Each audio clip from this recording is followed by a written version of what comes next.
Good morning. আজকে আমি তোমাদের দেখাবো আমি আমার বার্ডস ফ্যামিলির সঙ্গে কতটা লয়াল। তোমাদেরকে বলে রাখি, এরা কিন্তু আমার কোনো হ্যান্ড ফিডিং না, কিছু না। জাস্ট এদেরকে খেতে দিই, একটু ভালোবাসি। দেখো আর আমাদের সঙ্গে কত লয়াল হয়ে গেছে। শুধু আমার সঙ্গে না, আমার বাড়ির সকলের সঙ্গে এরা এরা খুব লয়াল। যে কেউ মানে খাবার দেয়, এরা হাতে এসে খায়, কখনো মানে কামড়ায় না, কিছু করে না। দেখো খুব সুন্দর এরা লয়াল হয়ে গেছে। বাট এরা তোমরাও করতে পারবে। এদের কিন্তু সবার বাচ্চা আছে, সবার বেবি আছে, বাট আমাকে একদমই ভয় পায় না। ওদের বেবিকে আমি হাতে নিই, ওদের বেবির সঙ্গে আমি খেলি। তোমাদেরকে আমি পরের ভিডিও দেখাবো। আমি তোমাদের জাস্ট এটাই তোমাদের বোঝাতে চাইছি গাইজ, যে কোনো অ্যানিমেলস বা কোনো বার্ড, কোনো ডগ বা কোনো ক্যাট, ওদেরকে একটু ভালোবাসলে দেখবে ওরা তোমার সবসময় তোমার কাছে থাকবে, ওরা তোমাকে কোনো ক্ষতি করবে না। তো তোমরা দেখতে পাচ্ছ guys, আমি সকালে উঠে এদেরকে বিস্কিট খেতে দিই। অ্যান্ড এই যে ককাটেল দুটো দেখতে পাচ্ছ, এদেরকে আমি ছোটো থেকে আমি হ্যান্ড ফিডিং করে বড় করেছি, যার জন্য এরা খুব লয়াল।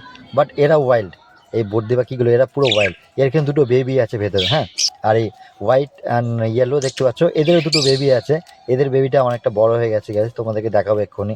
এই যে দেখো, খুব সুন্দর কালার এসছে, একদম পুরো বাবা মার ডুপ্লিকেট গ্যাস। এত কিউট লাগছে এদেরকে, আমি মাঝে মধ্যে নিয়ে খেলি গ্যাস, তোমাদেরকে কি বলবো, খুবই কিউট, খুবই কিউট।